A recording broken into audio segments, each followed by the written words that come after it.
Hey guys, welcome back to my channel.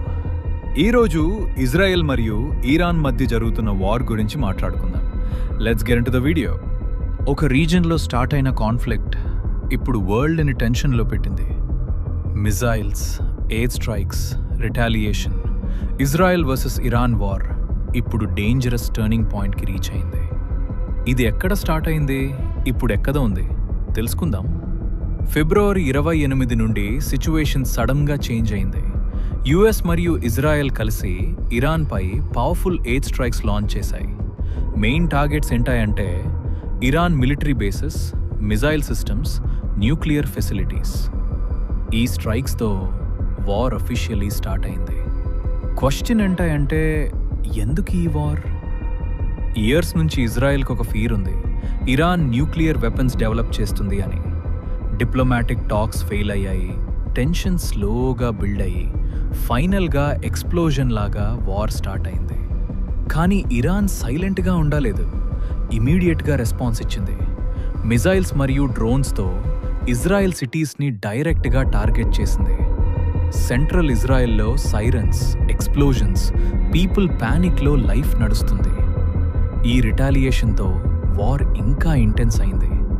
Recent developments చూస్తే situation ఇంకా serious. Israel స్ట్రైక్స్లో ఇరాన్లో కొన్ని కీ మిలిటరీ కమాండర్స్ టార్గెట్ అయ్యారా అని రిపోర్ట్స్. ఇంకా ఇరాన్ సైడ్ నుండి కంటిన్యూస్ మిజైల్ అటాక్స్ ఇజ్రాయెల్పై జరుగుతున్నాయి. డైలీగా టెన్షన్ పెరిగి ఉంటే ఉంది. ఈ వార్లో అమెరికా రోల్ చాలా క్రూషియల్. యుఎస్ డైరెక్ట్గా ఇజ్రాయెల్కి సపోర్ట్ చేస్తుంది. Advanced weapons, intelligence, defence systems అన్నీ ప్రొవైడ్ చేస్తుంది. ఇండైరెక్ట్గా కాదు, ఈ కాన్ఫ్లిక్ట్లో స్ట్రాంగ్ ఇన్వాల్వ్మెంట్ చూపిస్తుంది.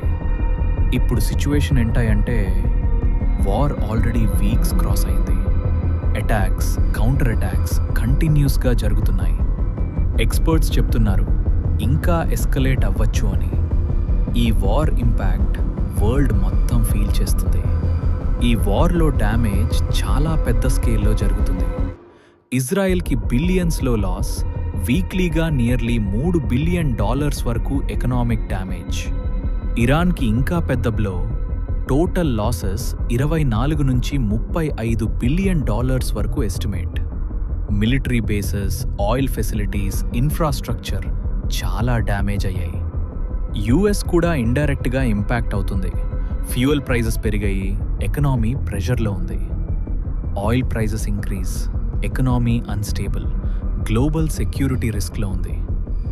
మిడిల్ ఈస్ట్ సిచ్యువేషన్ చాలా సెన్సిటివ్ స్టేజ్లో ఉంది. ఫైనల్గా ఇది just Israel versus Iran fight కాదు, ఇది వరల్డ్ స్టెబిలిటీకి ఒక బిగ్ టెస్ట్. పీస్ వస్తుందా లేక వార్ ఇంకా పెరిగేదా? నెక్స్ట్ ఫ్యూ డేస్ డిసైడ్ చేస్తాయి. ఈ వీడియో చూసినందుకు థ్యాంక్ యూ. మీకు నచ్చితే లైక్ చేయండి. ఇలాంటి వీడియోస్ కోసం ఛానల్ని సబ్స్క్రైబ్ చేయడం మర్చిపోకండి.